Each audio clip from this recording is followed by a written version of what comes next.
पिछले पार्ट में आपने देखा टीम ने छोटे भेड़िए को बचाया और अगली सुबह विक्रम ने पिछली रात की योजना के अनुसार प्रोफेसर झाई और प्रोफेसर ली के साथ गाड़ी लेकर रास्ता जांचने का फैसला किया। तभी अर्जुन बोला, मुझे उनकी जगह जाने दो। स्नोबॉल को जो चोट लगी है वो तुम्हारी ल्यूग्वांग ब्लेड जैसी रेडिएशन वाली लग रही है। हो सकता है वही जीव जिम्मेदार हो। अगर मैं जाऊं तो ज्यादा सुरक्षित रहेगा और वैसे भी उन्हें एक दिन आराम मिल जाएगा। विक्रम ने कुछ सोचकर उसकी बात मान ली। दोनों गाड़ी लेकर कल के मैप में चिन्हित रास्ते पर तेजी से आगे बढ़े। कुछ देर बाद वे मैप के आखिरी पॉइंट तक पहुंच गए। वहां से उन्होंने गाड़ी रोकी और आगे पैदल चलना शुरू किया। कई घंटे चलने के बाद अचानक उन्हें बर्फ पर बहुत सारा खून दिखाई दिया। अर्जुन ने हैरानी से कहा, ये क्या, यहाँ इतना खून कैसे? क्या शिकारी अभी भी आसपास हैं? विक्रम ने तुरंत कहा, सावधान रहो, चलो आगे देखते हैं। जैसे ही वे आगे बढ़े उन्होंने देखा कि बड़ी संख्या में भेड़िए जमीन पर पड़े हैं और उनमें कोई भी जिंदा नहीं था। विक्रम ने गंभीर आवाज में कहा, जब भेड़ियों का झुंड हमला करता है तो वो बहुत खतरनाक होता है, लेकिन यहाँ तो पूरा झुंड खत्म कर दिया गया है। आखिर कौन सा जीव इतना ताकतवर हो सकता है? अर्जुन ने धीरे से कहा, और सबसे बड़ी बात ये नहीं पता कि ये स्नोबॉल के झुंड के हैं या नहीं। विक्रम ने तुरंत कहा, अर्जुन कैंप को सूचना भेजो और रेडिएशन डिटेक्टर निकालो। अगर इन पर रेडिएशन मिला तो ये उसी झुंड के होंगे। अर्जुन ने एक एक करके सभी शवों की जांच की और हैरानी की बात ये थी कि हर एक में हल्का रेडिएशन मौजूद था। विक्रम ने कहा, इसका मतलब साफ है ये स्नोबॉल के ही झुंड के हैं। फिर उसने सोचते हुए कहा, कल जहां हमें स्नोबॉल मिला था वहां से यहां तक आने में हमें 3 घंटे लगे और वो भी गाड़ी से। तो फिर वो घायल हालत में इतना दूर कैसे पहुंचा? क्या ये सिर्फ इत्तेफाक है या कुछ और? विक्रम ने चारों ओर नजर घुमाई और बोला, इनमें वो सफेद भेड़िया राजा नहीं है। उम्मीद करते हैं वो सुरक्षित हो, वरना स्नोबॉल का कोई नहीं बचेगा। इतना कहकर विक्रम ने पूरे सीन को रिकॉर्ड किया और फिर दोनों ने थोड़ा रुककर खाना खाया ताकि ऊर्जा मिल सके। अर्जुन ने पूछा, इन भेड़ियों के शरीर में रेडिएशन है, क्या ये जमीन को नुकसान पहुंचा सकता है? क्या हमें इन्हें जला देना चाहिए? विक्रम ने जवाब दिया, पहले कैंप जाकर प्रोफेसर से पूछते हैं। अभी सबसे जरूरी बात यह है कि कल से हम पूरी तरह गाड़ी से आगे बढ़ सकते हैं। अगर जमीन पर असर होगा तो लौटते समय इन्हें जला देंगे। दोनों वापस गाड़ी में बैठे और कैंप लौट गए। वहां पहुंचकर सबने एक मीटिंग की। विक्रम ने कहा, 2 दिन की जांच के बाद अब ये तय है कि हम कल से पूरे रास्ते गाड़ी से जा सकते हैं, लेकिन एक समस्या है, वो रेडिएशन वाले शव, क्या वो जमीन को नुकसान पहुंचाएंगे? प्रोफेसर दीपक ने जवाब दिया, स्नोबॉल के शरीर में जो रेडिएशन हमने देखा उसके आधार पर अभी तक जो जानकारी है उससे जमीन पर कोई असर नहीं पड़ना चाहिए। अर्जुन ने कहा, अच्छा है, वरना मैं तो सोच रहा था कि उन्हें जला दूं, लेकिन हमारे पास इतना ईंधन भी नहीं है और यहाँ ऊंचाई पर आग जलाना भी आसान नहीं। विक्रम ने सिर हिलाते हुए कहा, ठीक है, अगर जमीन पर असर नहीं पड़ता तो हमें फिलहाल कुछ करने की जरूरत नहीं। इसके बाद प्रोफेसर ने भेड़ियों के हमले पर चर्चा शुरू की। प्रोफेसर ली बोले, मैंने तुम्हारी पिछली रेस्क्यू मिशन की वीडियो देखी है और उस रहस्यमयी सीक्यू के साथ लड़ाई भी, और जो फोटो तुमने भेजे थे उन्हें देखकर साफ लगता है कि ये एक तरफा नरसंहार है। लगभग तय है कि उन भेड़ियों को उसी सीक्यू ने अपने पंजों से उड़ा दिया। विक्रम ने गंभीर होकर कहा, हम भेड़ियों की ताकत देख चुके हैं, लेकिन अब जो सामने आ रहा है वो उससे भी ज्यादा खतरनाक है। ये पूरा भेड़ियों का झुंड इतनी आसानी से मार दिया गया, 10 से ज्यादा भेड़िए ऐसे ही खत्म कर दिए गए। उस सीक्यू की ताकत इतनी खतरनाक है। विक्रम ने गहरी सोच में कहा, जब से हम इस नो मैंस जोन में आए हैं तब से कई बार सीक्यू से जुड़ी घटनाएं सामने आई हैं, लेकिन इस बार कुछ अलग लग रहा है। जैसे पहले जो देखा था उससे थोड़ा अलग, और समझ नहीं आ रहा क्या। उसने तुरंत फैसला लिया, सुरक्षा के लिए आज से हर राइफल मैगजीन में आधी गोलियां नॉर्मल और आधी इलेक्ट्रिक होंगी और सब लोग अपनी पिस्टल हमेशा साथ रखेंगे। तभी बाहर से स्नोबॉल की हुआ की आवाज आने लगी। वो अपने झुंड को बुला रहा था, किसी ने उसे रोका नहीं। शियू तुरंत बाहर आई, उसे डर था कि कहीं स्नोबॉल अपनी याददाश्त खो न दे, इसलिए वो उसके साथ खेलने लगी। अर्जुन हंसते हुए बोला, प्रोफेसर आपको नहीं लगता ये भेड़िया नहीं कुत्ता है, ये तो आपका पालतू जैसा लग रहा है। शियू ने तुरंत जवाब दिया, बकवास मत करो, ये हमारा साथी और मुझे लगता है आगे चलकर ये हमारी मदद करेगा। विक्रम मुस्कुराया, महिलाओं की छठी इंद्रिय पर भरोसा कर लेते हैं, भले ही ये वैज्ञानिक ना हो, लेकिन जो हम अभी देख रहे हैं उसमें क्या वैज्ञानिक है। अगले दिन सुबह सभी लोग एक गाड़ी में बैठे और आगे बढ़ने के लिए तैयार हो गए। बाकी 2 गाड़ियां वहीं छोड़ दी गई। लीबिंग ने कैंप के चारों ओर माइन और कैमरे लगा दिए और हर एक घंटे में उनकी जानकारी अपने आप हेडक्वार्टर भेजी जाने लगी। दोपहर तक वे उस रास्ते तक पहुंच गए जिसे उन्होंने पहले पैदल जांचा था, लेकिन अब आगे गाड़ी से जाना संभव नहीं था। विक्रम ने पूछा, अब दूसरी गाड़ी कितनी दूर है? अर्जुन ने जवाब दिया, लगभग 6 किलोमीटर, लेकिन रास्ता देखकर लग रहा है कि पैदल जाना होगा और एक पहाड़ी भी पार करनी पड़ेगी। विक्रम ने तुरंत कहा, ठीक है, सब लोग सामान तैयार करो, अब हमें पैदल ही आगे बढ़ना होगा। इस तरह 7 लोग और एक भेड़िया बर्फीले पहाड़ की ओर पैदल निकल पड़े। इस समय तक स्नोबॉल की चोट काफी हद तक ठीक हो चुकी थी, हालांकि वो पूरी तरह ठीक नहीं हुआ था, लेकिन अब वो आराम से चल सकता था। अर्जुन ने हंसते हुए कहा, स्नोबॉल की हीलिंग और सहन शक्ति कमाल की है, अगर कोई आम इंसान होता तो इतनी चोट में महीनों अस्पताल में रहता। विक्रम ने कहा, सही कहा, इतनी गंभीर चोट के बाद एक दिन में ठीक होना, मुझे तो अब शक हो रहा है ये सच में भेड़िया है भी या नहीं। थोड़ी देर चलने के बाद स्नोबॉल फिर से हुआ करने लगा। वो अपने झुंड को बुला रहा था। सबको लगा कि शायद वो ज्यादा देर तक उनके साथ नहीं रहेगा और उसका झुंड उसे लेने आ जाएगा, लेकिन कई किलोमीटर चलने के बाद भी कोई भेड़िया नहीं आया। आखिरकार वे एक छोटी बर्फीली पहाड़ी के ऊपर पहुंचे। अर्जुन ने कहा, दूसरी गाड़ी का लोकेशन इसी पहाड़ी के नीचे होना चाहिए। विक्रम ने दूरबीन निकाली और नीचे देखा, लेकिन वहां सिर्फ सफेद बर्फ ही बर्फ थी, कहीं कोई गाड़ी नजर नहीं आई। अब उनके पास आगे बढ़ने के अलावा कोई रास्ता नहीं था। जैसे ही वे कुछ कदम आगे बढ़े, स्नोबॉल अचानक गुर्राने लगा और सबके सामने आकर रास्ता रोक दिया। सभी हैरान थे, ये ऐसा क्यों कर रहा है? शियू ने सोचा शायद वो भूखा है। उसने तुरंत उसे खाने के लिए सॉसेज दी, लेकिन स्नोबॉल ने उसे सूंघा तक नहीं और लगातार गुर्राता रहा। अब सभी और ज्यादा उलझन में पड़ गए। समय भी बहुत हो चुका था और अभी तक उन्होंने कैंप लगाने की जगह भी तय नहीं की थी। विक्रम ने कहा, हम यहाँ ज्यादा देर नहीं रुक सकते, इसे खुद फैसला करने दो, ये हमारे साथ आएगा या अपने रास्ते जाएगा। इतना कहकर प्रोफेसर ली आगे बढ़ गए ताकि स्नोबॉल खुद पीछे आ जाए। शियू भी परेशान थी, लेकिन उसने भी स्नोबॉल को खुद निर्णय लेने दिया। लेकिन तभी जैसे ही प्रोफेसर ली कुछ कदम आगे बढ़े, अचानक वो सबकी आंखों के सामने गायब हो गए। ली अचानक गायब हो गए। तभी स्नोबॉल दौड़कर उस जगह पहुंचा जहां से प्रोफेसर ली गायब हुए थे और जमीन की तरफ गुर्राने लगा। विक्रम को तुरंत कुछ गड़बड़ लगा। वो बिना देर किए स्नोबॉल के पास पहुंचा। बाकी सब लोग भी उसके पीछे पीछे आ गए। विक्रम ने नीचे झांककर देखा और हैरान रह गया, यहाँ इतना गहरा बर्फ का गड्ढा कैसे हो सकता है? अर्जुन ने कहा, ये गड्ढा पहले बर्फ से ढका हुआ होगा, इसलिए प्रोफेसर ली को दिखाई नहीं दिया और वो सीधे नीचे गिर गए। विक्रम ने तुरंत समझते हुए कहा, अब समझ आया, स्नोबॉल हमें आगे बढ़ने से क्यों रोक रहा था। शायद उसने पहले ही खतरे को महसूस कर लिया था, इसलिए वो बार बार गुर्रा रहा था। विक्रम ने जोर से आवाज लगाई, प्रोफेसर ली, क्या आप सुन पा रहे हैं? जवाब दीजिए। लेकिन कोई जवाब नहीं आया। अर्जुन घबराकर बोला, क्या प्रोफेसर ली के साथ कुछ बुरा हो गया? विक्रम ने तुरंत आदेश दिया, लीबिंग, रोप्स तैयार करो, चारों तरफ एंकर लगाओ, मैं नीचे जाकर देखता हूँ। विक्रम ने रस्सी अपनी कमर में बांधी और धीरे धीरे उस गहरे गड्ढे में उतरने लगा। नीचे उतरते हुए वो लगातार टीम से संपर्क में था ताकि उसकी सुरक्षा सुनिश्चित हो सके। करीब आधे घंटे बाद विक्रम आखिरकार नीचे पहुंचा और जो उसने देखा वो चौंकाने वाला था। नीचे एक विशाल प्राकृतिक गुफा थी और गुफा के आखिर में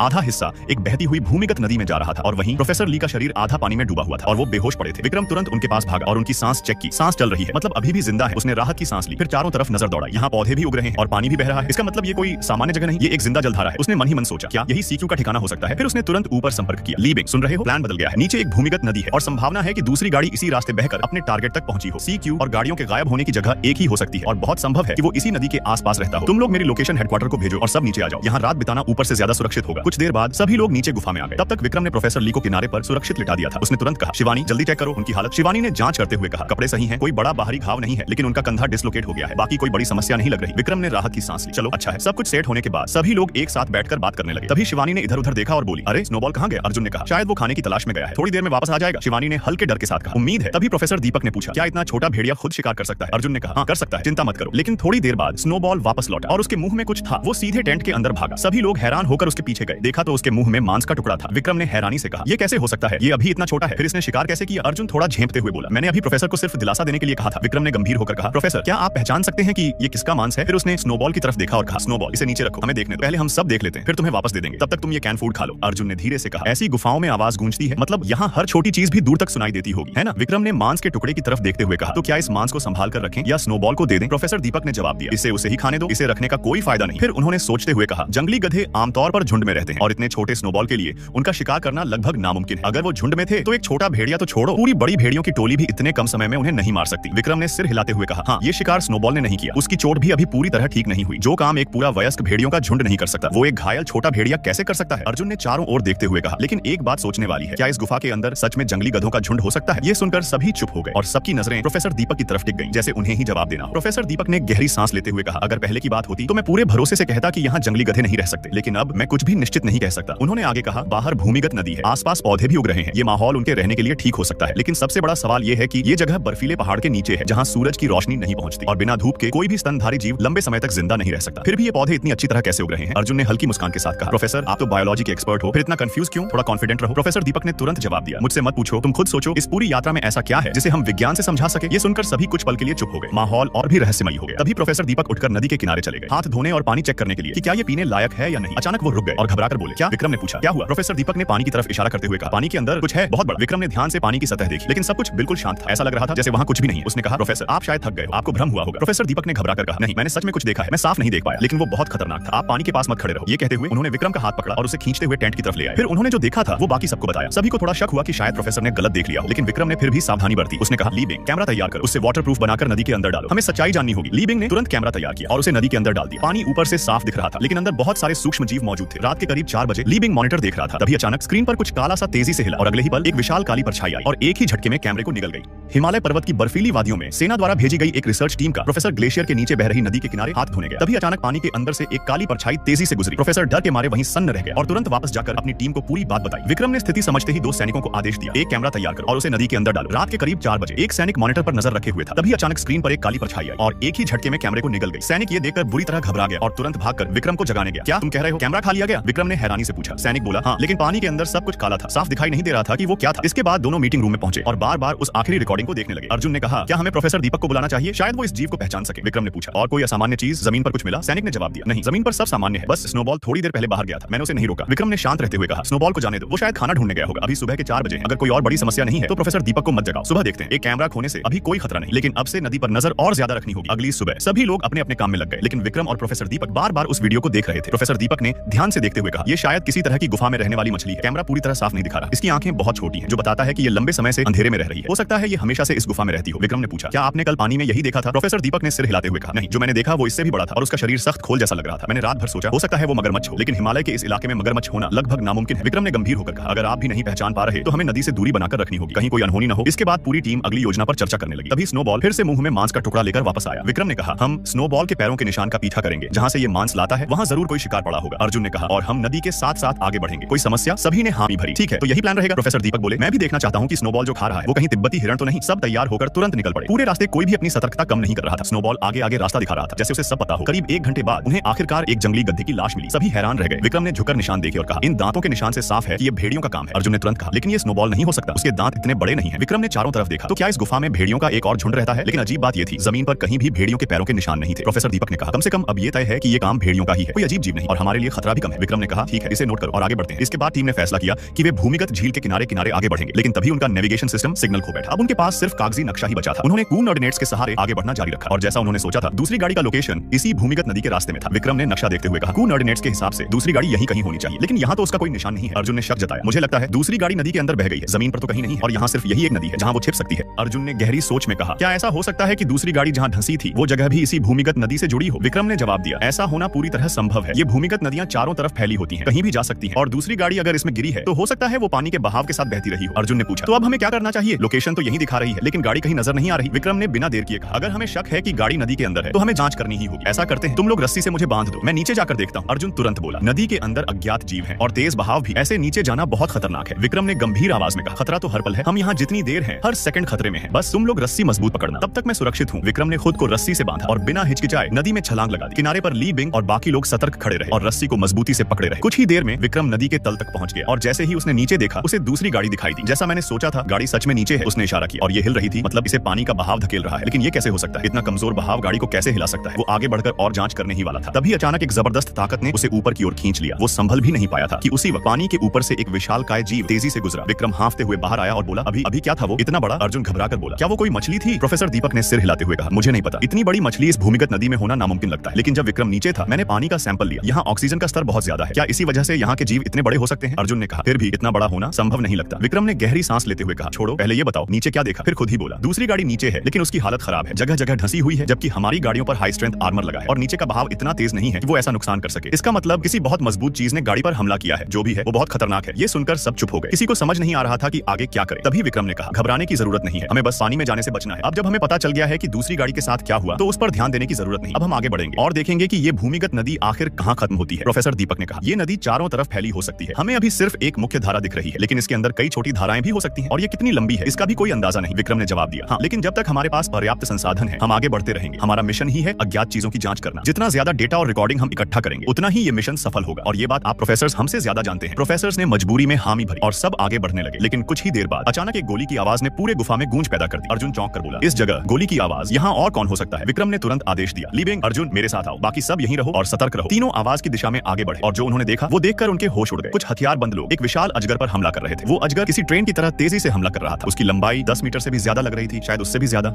हिमालय की कुनलुन पर्वतमाला के ऊपर एक विशालकाय अजगर जिसकी लंबाई लगभग 10 मीटर से भी ज्यादा थी और उसके सामने 5 पूरी तरह हथियारबंद विदेशी लोग पूरी ताकत से उससे लड़ रहे थे। गोलियों की बारिश उस पर हो रही थी लेकिन वो ऐसे लग रही थी जैसे किसी लोहे पर रेत फेंकी जा रही हो। अर्जुन हैरान होकर बोला, ये क्या सच में अजगर है? अजगर के पैर भी होते हैं क्या? विक्रम ने गौर से देखा और बोला, इसके सिर के पास भी छोटे छोटे पैर जैसे उगे हुए हैं। अर्जुन ने डरते हुए कहा, ये कहीं ड्रैगन तो नहीं? विक्रम ने तुरंत मना किया, नहीं, ड्रैगन तो सिर्फ कहानियों में होते हैं और वैसे भी उनके पैर बड़े होते हैं, लेकिन इसके तो इतने छोटे हैं कि ध्यान से देखो तभी दिखते हैं। फिर अर्जुन बोला, छोड़ो ये सब, ये बताओ ये विदेशी लोग इससे क्यों लड़ रहे हैं? क्या इस गुफा में और भी लोग हैं? इतना कहकर उसने दूरबीन निकाली और देखने लगा। तभी अचानक चीखों की आवाज गूंजने लगी। कुछ ही सेकंड में वो 5 लोग बुरी तरह मारे गए। अर्जुन घबरा कर बोला, ये क्या? इतने हथियार होने के बावजूद भी ये लोग ऐसे ही मर गए, क्या हमें इन्हें बचाने जाना चाहिए? विक्रम ने गंभीर होकर कहा, नहीं, अब बहुत देर हो चुकी है, चलो वापस प्रोफेसर के पास चलते हैं। वापस आकर विक्रम ने पूरी घटना प्रोफेसर दीपक और बाकी लोगों को बताई। प्रोफेसर दीपक कुछ देर सोचकर बोले, जो तुम लोगों ने देखा वो शायद ज्याओ हो सकता है, अजगर के पैर नहीं होते, ये तो विज्ञान भी कहता है। और तुमने कहा कि उसके छोटे छोटे पैर भी थे, तो ये किसी आम जीव जैसा नहीं है। उन्होंने आगे कहा, मेरे हिसाब से ये उसी पौराणिक जीव जैसा हो सकता है जिसका जिक्र शैन हेजिंग में मिलता है। हालांकि बिना फोटो के मैं पूरी तरह पुष्टि नहीं कर सकता, लेकिन तुम लोग जैसा बता रहे हो मैं उसका स्केच बनाता हूँ, फिर हम सब मिलकर देखेंगे। उस दिन विक्रम आगे बढ़ना चाहता था लेकिन जो अभी अभी हुआ था उसे देखकर उसने फैसला किया कि आज यहीं रुकना बेहतर होगा। तभी वायरलेस पर आवाज आई, कमांडर सर, एक इमरजेंसी है, गुफा के अंदर नेटवर्क बार बार टूट रहा है। आज हमें कुछ विदेशी लोग मिले, उनकी पहचान नहीं हो पाई लेकिन उन्हें एक विशाल अजगर जैसे जीव ने मार दिया। उनकी हालत बहुत बुरी थी। उधर से जवाब आया, तुम लोग ठीक हो ना? विक्रम बोला, हाँ सर, हम सब सुरक्षित हैं, हमने उस जीव से दूरी बना ली, हमारे हथियार भी शायद उस पर ज्यादा असर नहीं करेंगे। कमांडर ने पूछा, तुम कह रहे हो उनकी हालत बहुत खराब थी? कितना खराब? क्या वो लोग शिकार करने वाले वॉचर्स हो सकते हैं? विक्रम हल्की गंभीर हंसी में बोला, सर वो चीज लोगों को ऐसे मार रही थी जैसे किसी जानवर को कुचल देती है, और हाँ अगर कहें तो उसके 4 पैर थे, आगे के 2 हाथ जैसे भी लग रहे थे। कमांडर तुरंत बोले, तुरंत उसकी फोटो या वीडियो भेजो, मैं ऊपर रिपोर्ट करता हूँ। विक्रम ने जवाब दिया, सर उस वक्त हमारे पास कैमरा नहीं था, सिर्फ मैं, ली बिंग और अर्जुन ही वहाँ पहुंचे थे, लेकिन हम अभी उसका स्केच बना रहे हैं, थोड़ी देर में तैयार हो जाएगा। कमांडर ने कहा, ठीक है, मैं ये जानकारी तुरंत ऊपर भेज रहा हूँ, तुम लोग वहीं रुको, आगे मत बढ़ो और संपर्क बनाए रखो। विक्रम ने सबको आदेश बता दिया। जब ऊपर तक वो स्केच पहुंचा तो सभी लोग हैरान रह गए। फिर आदेश आया, विक्रम तुम लोग वहीं कैंप लगाओ, कल हमारी टीम भी तुम्हारे पास पहुंचेगी और जो विदेशी लोग मिले हैं संभव है उनका मिशन भी हमारे जैसा ही हो, किसी भी हालत में उन्हें ये लोग हमारी ही जमीन पर आकर लूटपाट कर रहे हैं। विक्रम बोला, सर मैं कल कुछ प्रोफेसर्स को लेकर उस लड़ाई वाली जगह मुठभेड़ स्थल पर जाना चाहता हूँ, वहाँ कुछ तस्वीरें लेना जरूरी है, इससे हमारी रिसर्च में मदद मिलेगी। कमांडर ने सख्त आवाज में कहा, नहीं, बेवकूफी मत करो, जैसा तुम बता रहे हो तुम्हारी फायर पावर उस दैत्य जैसे अजगर के सामने कुछ भी नहीं है। हमारी मुख्य टीम को वहाँ पहुंचने में कम से कम 7 से 10 दिन लगेंगे, तब तक वहाँ के सारे सबूत भी खत्म हो सकते हैं। विक्रम ने शांत होकर जवाब दिया, आप चिंता मत कीजिए सर, मैं कोई बेवकूफ नहीं हूँ, मैं जानबूझकर मौत मौत के मुंह में नहीं जाऊंगा। कमांडर बोला, ठीक है, लेकिन अगर मुकाबला नहीं कर सकते तो तुरंत भाग जाना। किसी अज्ञात जीव से बिना सोचे समझे मत भिड़ना। जी सर, आप निश्चिंत रहें, मैं अपनी और अपनी टीम की जान खतरे में नहीं डालूंगा। विक्रम सोच में पड़ गया, ये विदेशी लोग आखिर यहाँ आए कैसे? क्या ये भी मेरी तरह ऊपर से गिरकर आए हैं? और इनके पास हथियार कहाँ से आए? हमारे देश में तो हथियारों पर इतनी सख्त पाबंदी है, फिर ये लोग इतनी आसानी से कैसे ले आए? इन सवालों का कोई जवाब नहीं था। विक्रम ने सोचा, शायद कल जब हम उनके शवों की जांच करेंगे तो कुछ जानकारी मिल जाए। अगली सुबह विक्रम प्रोफेसर्स को लेकर उस मुठभेड़ वाली जगह पहुंचा। शिवा और छोटा भेड़िया स्नोबॉल कैंप की रखवाली कर रहे थे। ली बिंग और अर्जुन आसपास माइन बारूदी सुरंग सेट कर रहे थे। जैसे ही वो लोग मौके पर पहुंचे, प्रोफेसर दीपक तुरंत तस्वीरें लेने लगे। वो हैरानी से बोले, यकीन नहीं होता, इतने हथियार होने के बावजूद भी इन लोगों को लड़ने का मौका तक नहीं मिला। विक्रम ने कहा, इनके सारे सामान बैग में भरो, कैंप में ले जाकर आराम से जांच करेंगे। यहाँ ज्यादा देर रुकना सुरक्षित नहीं है। जैसे ही वो लोग सामान लेकर लौटने लगे, अचानक कैंप की दिशा से एक जोरदार धमाका हुआ। विक्रम चिल्लाया, जल्दी चलो, सब सामान लेकर वापस कैंप की ओर भागो। भागते समय उन्हें बार बार गोलियों की आवाज सुनाई दे रही थी। ये आवाज ली बिंग और अर्जुन की लग रही है। विक्रम ने कहा, हमने धमाका सुने हुए 3 घंटे हो चुके हैं और अभी भी गोलियां चल रही हैं। मतलब खतरा अभी खत्म नहीं हुआ है, हमें जल्दी पहुंचना होगा। वो लोग तेजी से भाग ही रहे थे कि अचानक आसमान से एक काला साया आया और उसने उनमें से एक को झपट्टा मारकर उठा लिया। सब घबरा गए, लेकिन रुकने का वक्त नहीं था। वो भागते भागते ही अंधाधुंध फायरिंग करते रहे। करीब आधे घंटे बाद वो लोग कैंप पहुंच गए। वहां का नजारा देखकर सब दंग रह गए। ली बिंग और अर्जुन बुरी तरह घायल पड़े थे। चारों तरफ धुआं और बारूद की गंध फैली हुई थी। जमीन पर कई गड्ढे थे जो माइन फटने से बने थे और चारों तरफ ढेर सारे मरे हुए चमगादड़ पड़े थे। विक्रम और बाकी लोग तुरंत लड़ाई में कूद पड़े। कुछ ही देर में सभी चमगादड़ खत्म कर दिए गए। जैसे ही खतरा टला, ली बिंग और अर्जुन की नसें ढीली पड़ गईं और वो बेहोश हो गए। विक्रम ने पूछा, इनकी हालत कैसी है? प्रोफेसर दीपक ने जांच करके कहा, ज्यादातर चोटें बाहर की हैं, हालांकि काफी गंभीर हैं, लेकिन अंदरूनी चोट अभी तक नहीं मिली। हमने इनका खून बहना रोक दिया है, पट्टी कर दी है और कुछ दवाइयां भी दे दी हैं। स्नोबॉल भी ठीक है, बस पता नहीं क्यों ये दोनों बेहोश हो गए हैं। हमें कुछ समय तक इनकी हालत पर नजर रखनी होगी। तभी बाहर से आवाज आई। प्रोफेसर राजेश ने चिल्लाकर कहा, विक्रम जल्दी आओ, ये देखो। सब लोग दौड़कर बाहर आए। उन्होंने देखा एक माइन के गड्ढे में एक मगरमच्छ पड़ा था। विक्रम हैरान होकर बोला, तो उस दिन जब मैं पानी के पास हाथ धो रहा था तब नीचे यही तैर रहा था। अर्जुन ने हैरानी से पूछा, लेकिन क्या मगरमच्छ बर्फीले पहाड़ों के नीचे रह सकता है? ये तो आमतौर पर गर्म इलाकों में पाए जाते हैं। प्रोफेसर दीपक ने कहा, तुम सही कह रहे हो, मुझे भी समझ नहीं आ रहा कि यहाँ मगरमच्छ कैसे हो सकता है। शायद इसी वजह से मैं उस दिन यकीन नहीं कर पा रहा था कि मैंने क्या देखा। विक्रम ने गहरी सोच में कहा, लेकिन सबसे अजीब बात यह है, चमगादड़ और मगरमच्छ दोनों ने एक साथ कैंप पर हमला क्यों किया? चमगादड़ तो हवा में हमला करते हैं, फिर उन्होंने इतनी सारी माइन को कैसे ट्रिगर कर दिया?